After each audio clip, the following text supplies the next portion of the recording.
Learning is important, right? Yes, exactly. What a bunch of nerds. Nerd alert. Right. Marketing Architects.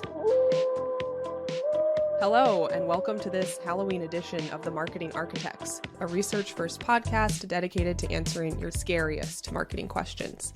I'm Elena Jasper. I run the marketing team here at Marketing Architects, and I'm joined by my co-host, Rob DeMars, the Chief Product Architect of Misfits and Machines. Hello, Elena. I'm feeling both spooky and kooky right now. So let's do this. It's a deadly combination. Perfect.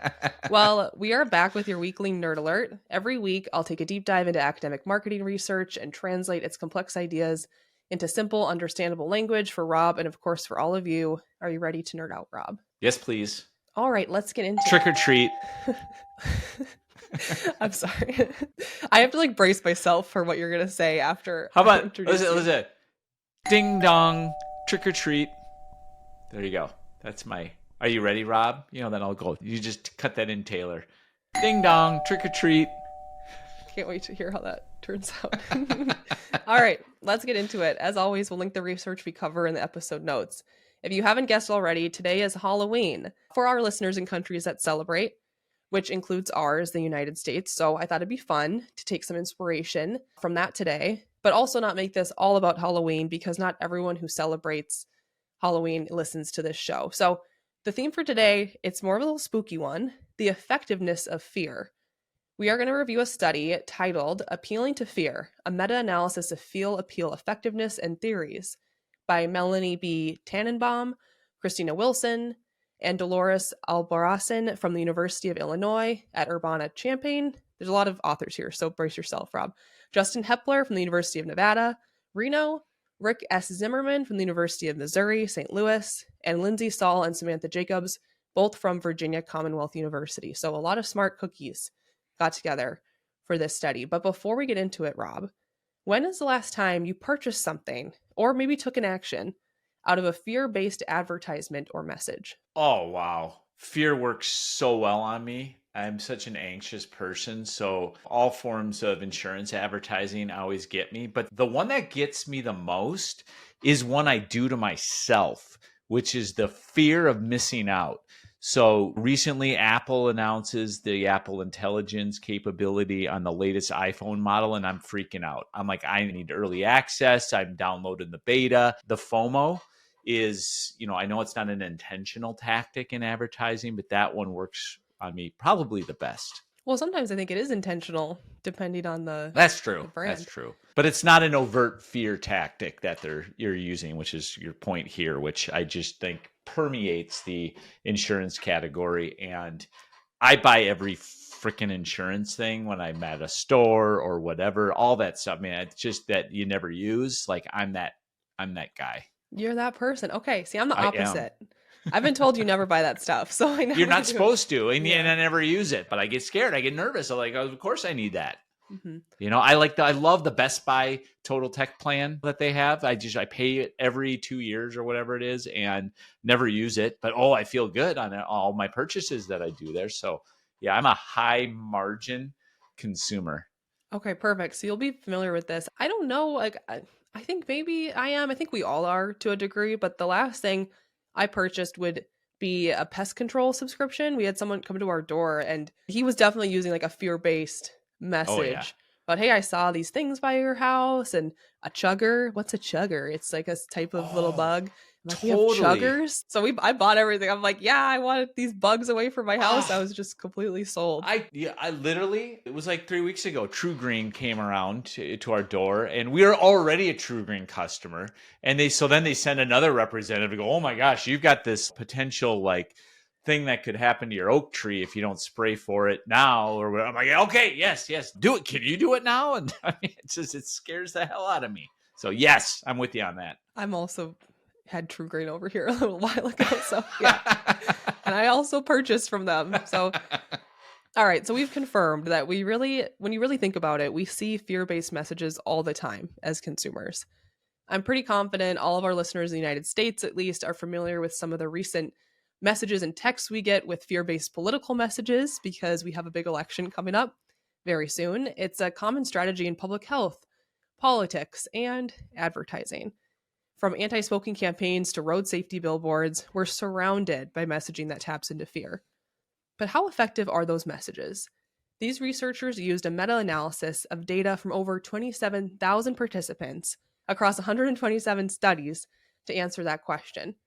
But let's get Rob's opinion first. Rob, how effective do you think fear-based appeals are, and have you tested them or found them effective in advertisements that you've created? I know fear based ads are extremely effective at short term activation. I think it's when you're using that tactic for longer term branding where it can start to fall apart on you. But it absolutely, we've done a lot of work in the insurance category and have tested all kinds of avenues. And the fear based approach is one that just connects for certain categories, especially ones that are relevant to using that tactic. And you say using that tactic, it sounds diabolical, but I think it's just more recognizing what is the true end benefit that product is delivering. And if it is naturally addressing something that is a genuine fear that consumers have, then it's an honest approach to talking about your product. I actually think there's one company that has balanced it incredibly well, where all of their commercials are actually pretty heavily fear-based, but with a long-term branding play that has worked well for them for I don't even know how many years, and that's Allstate using Mayhem. I was literally thinking of that. Yeah, it's such a great use of overt fear because they're always dramatizing real world things that can happen, but they're doing it in a very memorable, relatable way that doesn't necessarily feel threatening. So I feel like they've done a great job of balancing kind of both the short term activation use of fear and the long term brand memorability without becoming like pandering to fear. Yeah, so you touched on this a little bit, but so when do you think it becomes ineffective? I'm thinking maybe with like on a longer term basis, or when do you think it doesn't work? I think the question becomes at what point is the consumer going, this is overtly fear based, like it's no longer a natural conversation that you're having, and now you feel like you're being preached at. And you almost inspire the opposite of rebellion. Like this is almost insulting because you keep telling me that this is some big issue over and over and over, and it's oversaturated.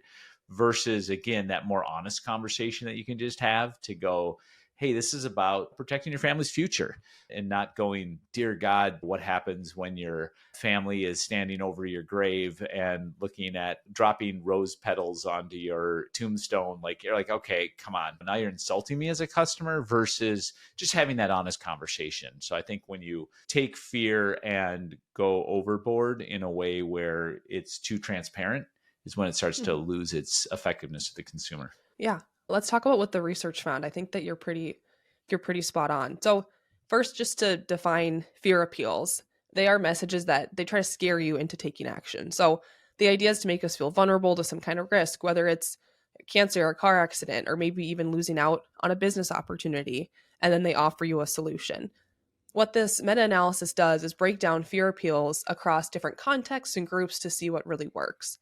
One of the key findings is that fear appeals, they are effective in changing attitudes, intentions, and even behaviors.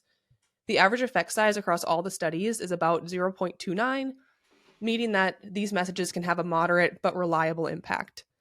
But here's something interesting that I at least didn't know before. Fear appeals work best when they include what's called efficacy statements. So these are parts of the message that assure the audience that they can actually do what's being asked of them and that doing it will solve the problem.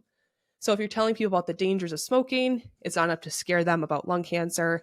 You have to tell them that quitting smoking is possible and will protect them. This made me think about why fear-based appeals work so well in advertising, because you're talking about protecting your family. You're not just leaving it with, hey, if you don't do something, your family's going to be in danger. You're saying, purchase this life insurance and your family will be taken care of. So I think advertising kind of naturally presents the solution.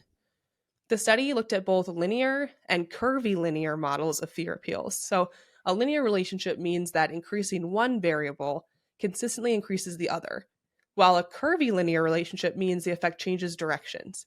So with increases, they initially boost the outcome, but they eventually lead to diminishing or negative effects. The linear model suggests that the more fear you create, the more effective the message. The curvilinear model, on the other hand, suggests that too much fear might backfire. While high levels of fear are generally more effective than moderate levels, there's a point where adding more fear doesn't make a big difference. So there's this threshold where fear becomes less impactful. The study also found that fear appeals work better when recommending one-time behaviors, like getting a vaccine, rather than ongoing behaviors. That'd be like exercising regularly. The audience also matters. So fear appeals, they were more effective for women than for men, which might be because women are typically more prevention focused than men. At least that's what the study hypothesized. Sure. If you're in my same algorithm on Instagram Reels, I think this is proven by the amount of videos I see that are of like men in Florida petting alligators. I've never seen a woman petting an alligator. Have you seen? I might be the only one. I'm in like a weird loop right now. They're petting them like dogs.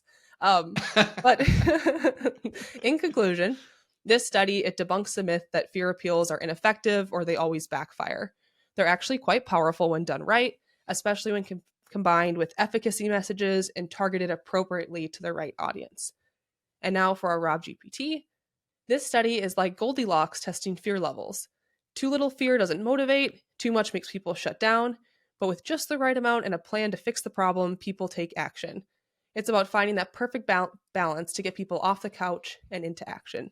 All right, Rob, what'd you think? Linear curvy. I'm putting that one in my pocket because I've never heard that before, but it totally makes sense. Yeah, that's sort of what you were talking about, where if you make it excessive, people sort of shut down, or if they feel like there's nothing they can do about it.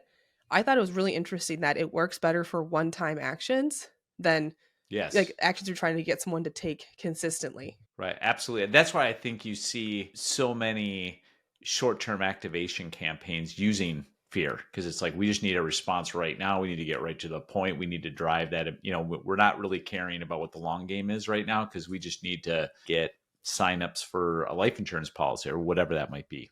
We've got quotas to hit.